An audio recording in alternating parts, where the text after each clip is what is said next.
I was raised by a single mom and we just hustled. I nannied 4 boys on the side, but I wanted more and I still couldn't quite figure out what that was. I was just on this quest. How can I create a better life for myself? And I didn't know what that was. I saw a way to make money while I was sleeping and to create some real freedom, and I just went for it. All right, guys, welcome back to Dr. Rewire's show. I'm super excited to be here with you guys today. Today is a guest that you are going to be totally inspired by. She's a female entrepreneur crushing the world, making it her it factor to find out what other people's it factors are and help them bring that into the world. She's designed and known to be able to help entrepreneurs learn what they do, take it, brand it, and then speak it into the world. And I'm super excited to learn from her as well, and not only share information that she's going to give you, but I'm going to learn for myself as well. Please give it up for my guest and friend, Emily Ford. Emily, thanks for being here. Thank you for having me.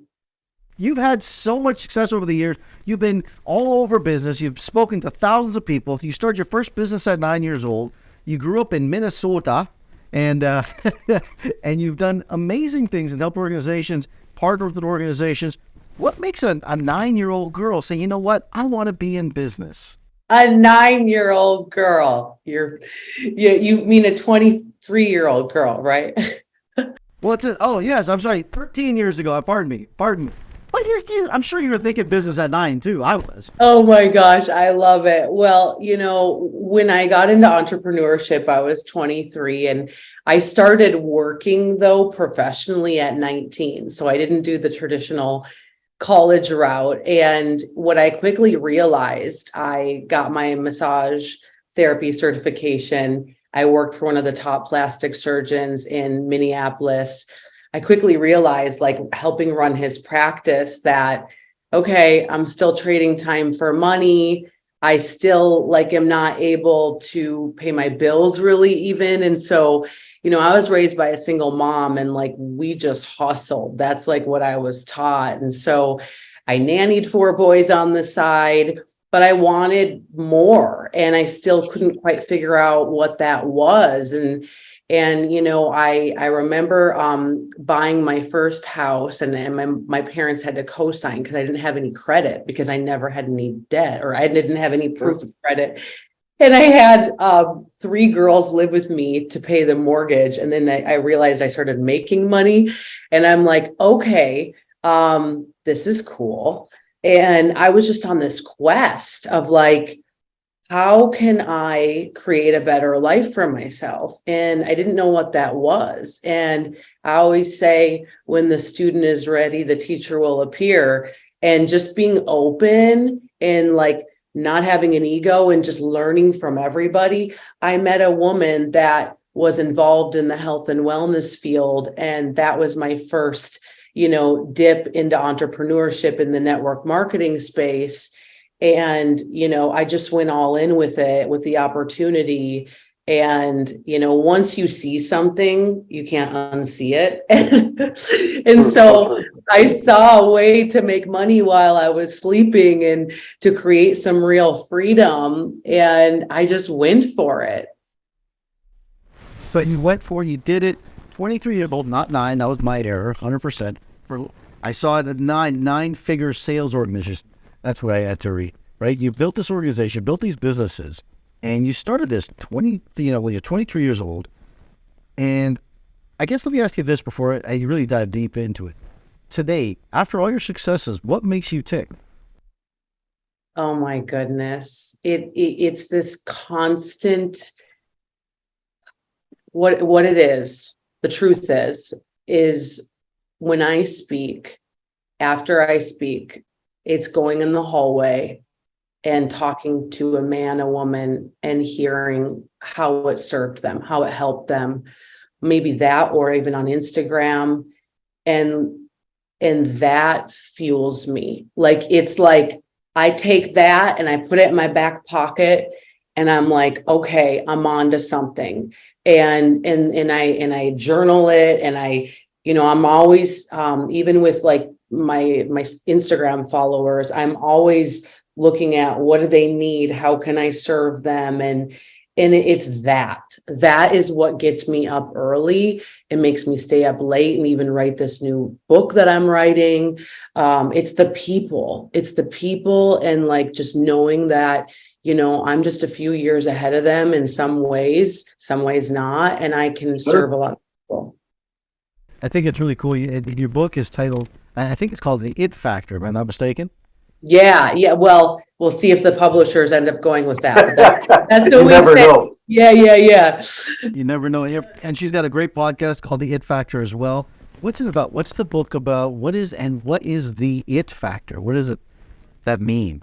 So often in business and indeed life, I think people are like, oh, be charismatic and that's how you stand out. And so many people in the world, everyone, in fact, if we're being honest, compares themselves, and in reality, it's like we're all made up so uniquely different down to a cellular level, your DNA even. And, what I started finding in business, it pissed me off that like somebody that's a creative, that is musically just so gifted, is discounting themselves because they don't have the intellect of someone that is maybe crunching numbers in business. It's like, hey, listen, we're unique in our own way.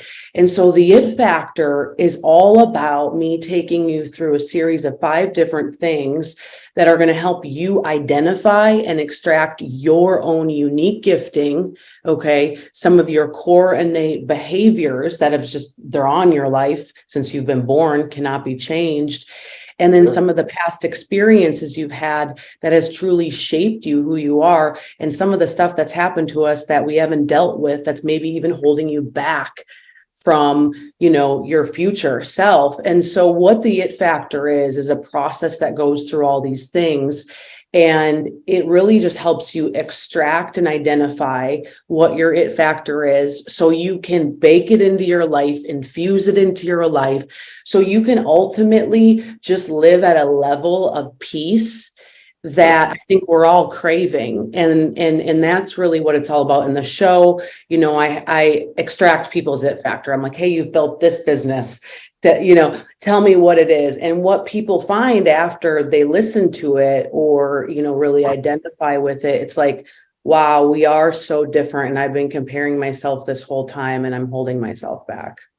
So true that, a lot of people will say like comparison is like imposter syndrome. And from my work, I've done a lot of research, and I don't call it imposter syndrome, right?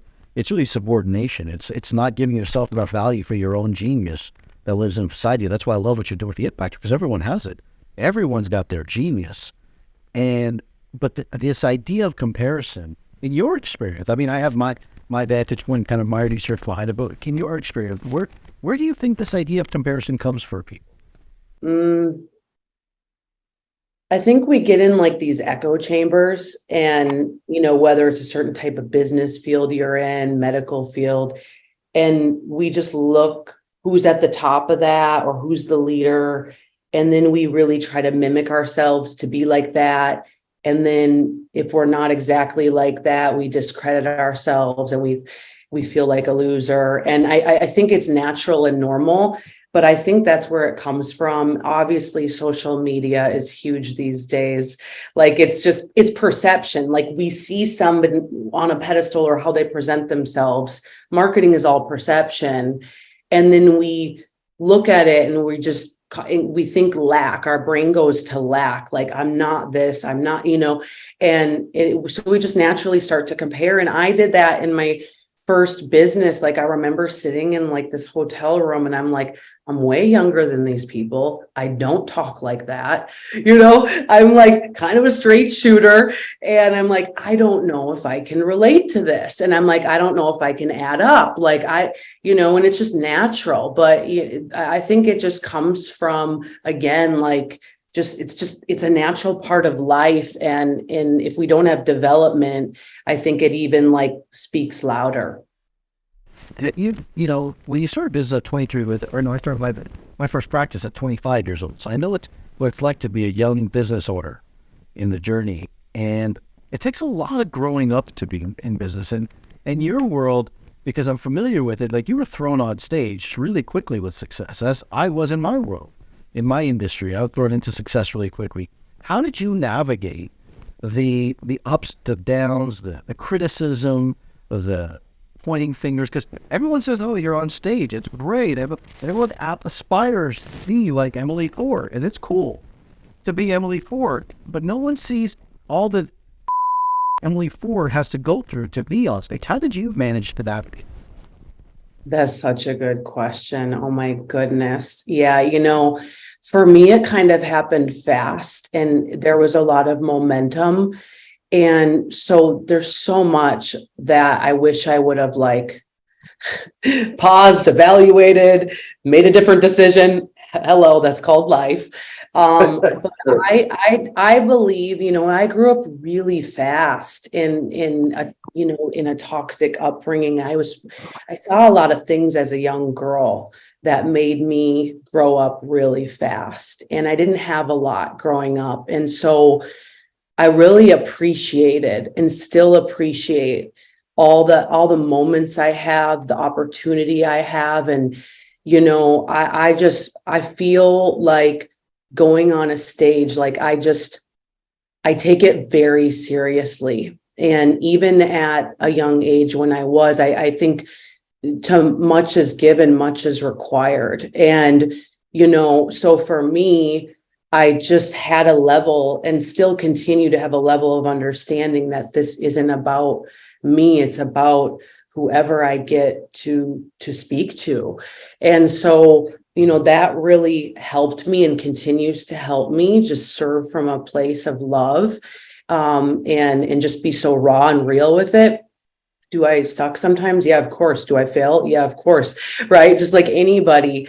But I think there's that element. And then there's also just having people around me that are a lot wiser than me.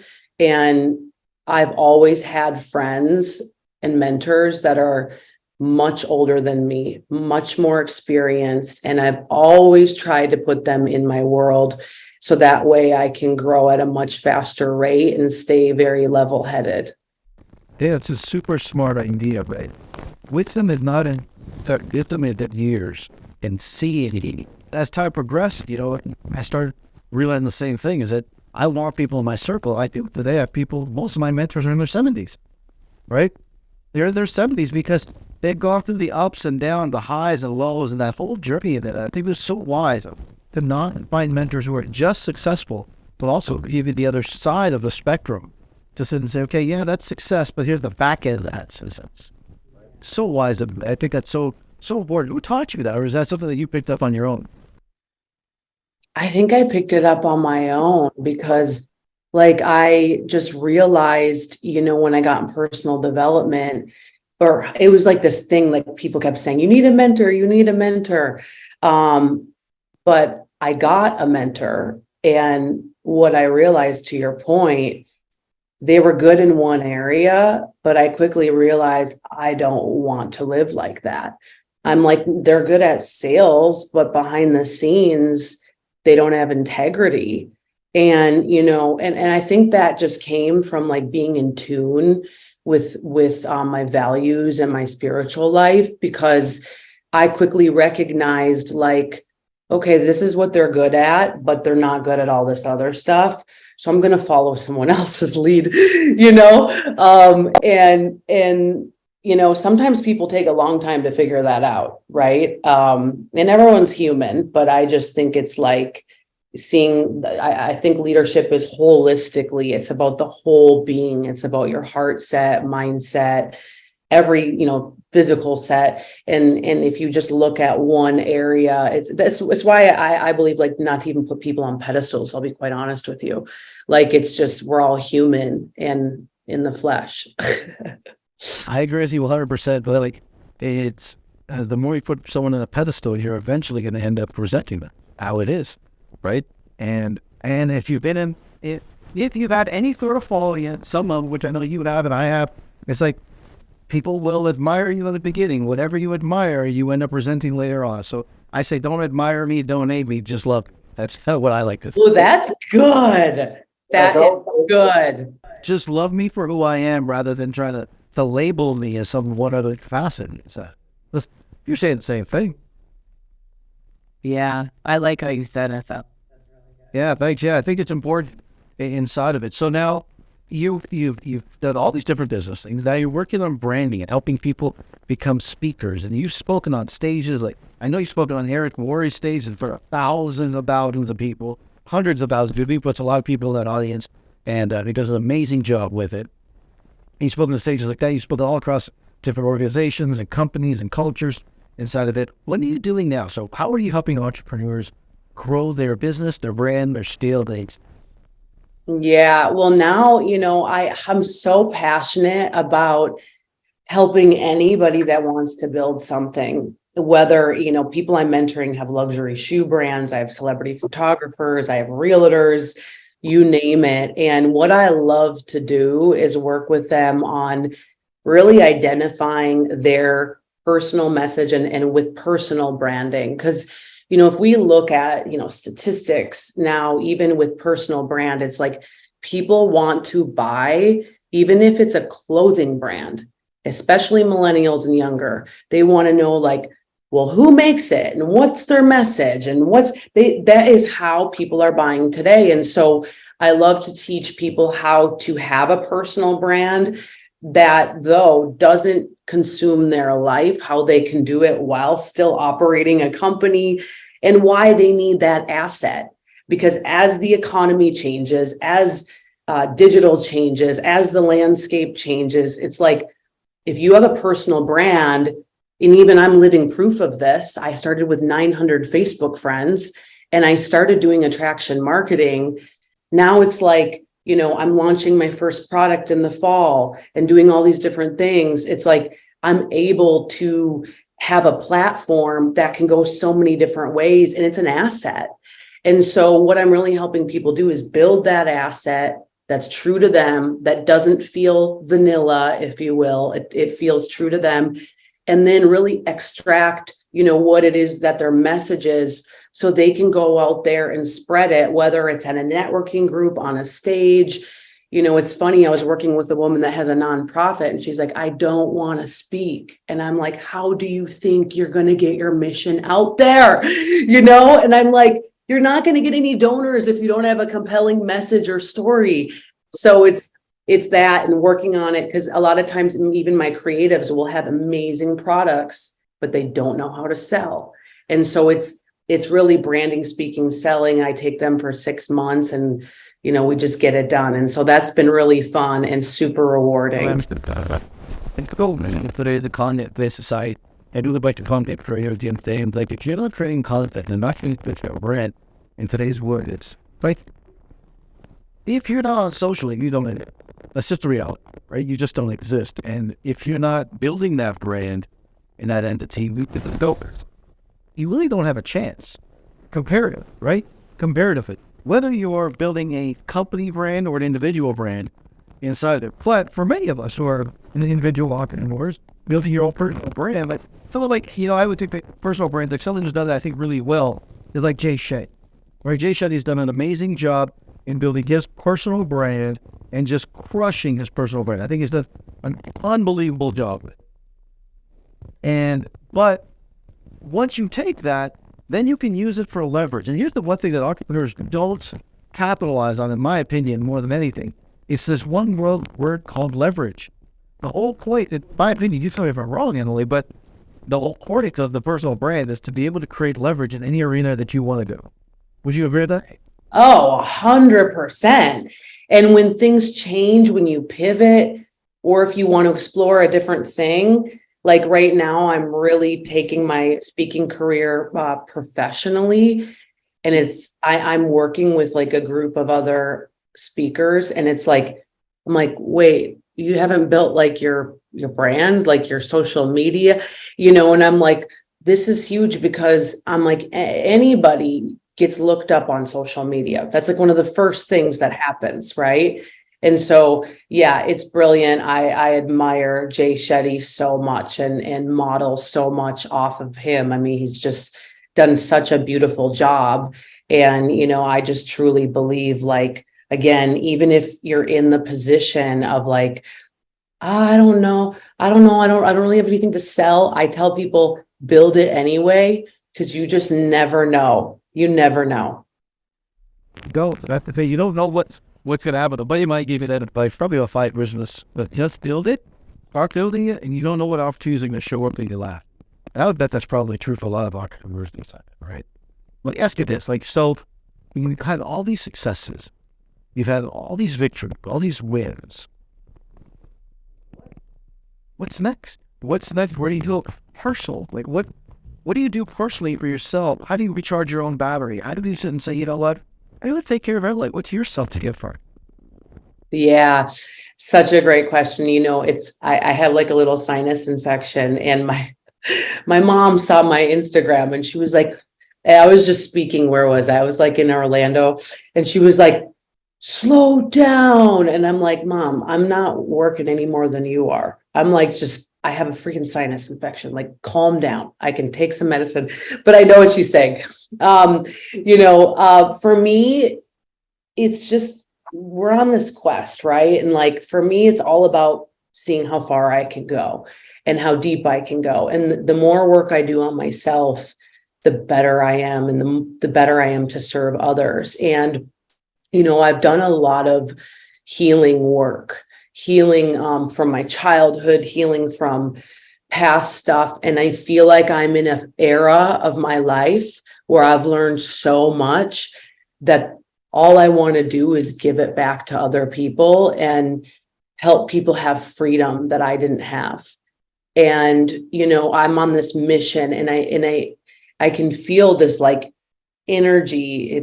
For me, it's really God, it's like pushing me forward. And I'm just really following that right now. And I'm simultaneously, though, doing a lot of studying, a lot of development, a lot of discovery.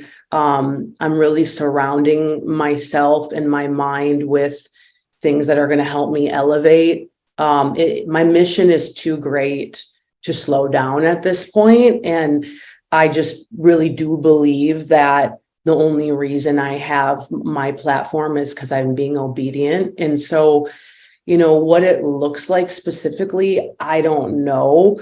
But what I do know is that I have a book I need to write, and I need to speak to more people. And I'm really stepping out of, the arena that I have been in the network marketing space, which I love. But, I feel called to help the kid in Compton, or to help the young girl that maybe doesn't have personal development. And, I feel called to help the artists as well.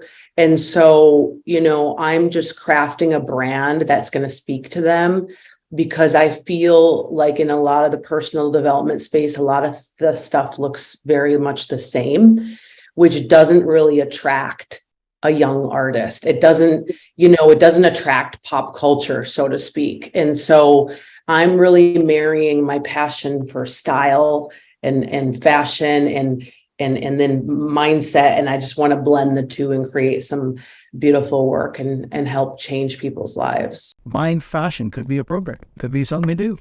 I would look at it. It's truly interesting, because I actually love working in the network marketing space, because for me, as a doctor, it's like I love the end user. And I always tell people, like, the people that want better their life, right? Who really want freedom from health or wealth in the relationships, who actually don't understand how to get it. And I have to decide a methodology that I can take anyone and help them rewire them. It's all personal development, practical knowledge. It's the study of being, not the study of personal. I love working in the marketing space. I'd like to take someone in 5 minutes, rewire them, and help them increase their sales, and all of a sudden they're making an additional $5,000, $7,000, $10,000 a month inside their business, just like that. I can help them do over rejection and recruiting just with it. I like work more in it, because those people I know, they're like me. They're people like me, like my parents, like people who just want to live a better life, and the thought that they've cultivated. I want to help people do that. Help them heal their life and live at a higher level. So I love what you're doing, and as you're expanding your mission, and that is, it's great. It's absolutely great.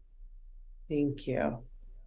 So when you look at I will say this to you. I have something I wanted to share with you. I was saying this to you, like, clarity creates compass. Clarity creates the compass of where to go.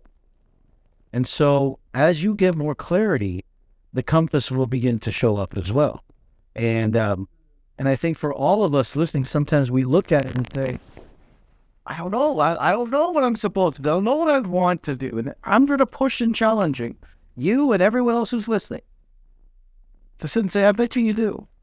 I bet you do. If I went into your brain and tapped into it, I promise you, I will pull out that vision of what's real for you. Because in your brain, it exists. Because our brain functions teleological. It means that it's looking to see what's out there. And it's always functioning with the end in mind. But sometimes we as human beings, and we allow, as you said earlier, the fear of people that we've put on these pedestals, prevent ourselves from actually seeing what that is, because we think, oh, who am I compared to them? Who am I compared to that person? So clarity creates compass. I definitely believe that's been a big thing in my life. Emily, how do people connect with you? How do people get in touch with you? How do they work with their brand? How do they help you help them grow in their life? Yeah, just hit me up on Instagram at It's Emily or itsemily.com, and you can find all the details there. Let me ask you one final question before we go. 3 days before you're about to die, and you look back at your life. I just came from a funeral this morning, okay? And so this kind of, it's not a morbid question. It's actually a really, really in-depth question, okay? So it's not morbid by any means. But you look back at your life. This lady was 97 years old, passed away, and her funeral. So it wasn't like a funeral, like, oh my gosh. It's like, you lived 97 years. You did it all, right? But if you're out there, what's the one thing you regret not pursuing? But you look back and say, wish I did. What would that be? Oh, hands down, speaking my truth and what I ultimately believe, and which is sharing my faith with other people boldly. I mean, that no money, no notoriety, nothing. Like, if I don't share what I know to be true, to me, it's just such an insult to our creator. And, so many people ask me all the time, like, how are you so bold? And like, you're just able to share this. And I'm like, the reason I have all of this is because I put God first. And the minute I stop doing that, I think that's just going to be that wouldn't be a good place for me to be, And so I would say definitely is like, you have nothing to hide when you have no secrets, and when you just live a life of just congruence. And to me, that's everything. I love that so much. I love that so much. As you said it, not or albeit my words as well. I only have all of this, these relationships, these people. The life that we do is because I have all of this. That's full of heart. God, innate, intelligence, whatever it is for you, it's full. Yeah, art. And I think that's what makes it so real and private. That's what you are. You shine and radiate love ever since I met years ago. I seen that about you, and I appreciate who you are, and I want to thank you sincerely for being here on the show, for being here and being a friend. I really appreciate it. Thank you. I'm so honored to be with you. There you have it, ladies and gentlemen. Emily Ford. It's Emily. Go look it up. It Factored. Go check out her book when it comes out. Go check her out on Instagram, whatever you need to do to get in touch with her and let her help you get your life to the next level. Guys, every time we do this show, I hope you're writing things down and you learn something for yourself. You learn more about yourself, whether it be from me, from the guests, a combination. But I hope the biggest thing that you get is sparked an idea to find the inner genius that lives within you. Because when you let that inner genius shine, the rest of the world will follow that brilliance that radiates. So have an amazing day. I'm Dr. Lo Trevetti, aka Dr. Rewire. Can't wait to see you next time. Hey guys, if you like that video, click on the link over here and you're going to love the next video.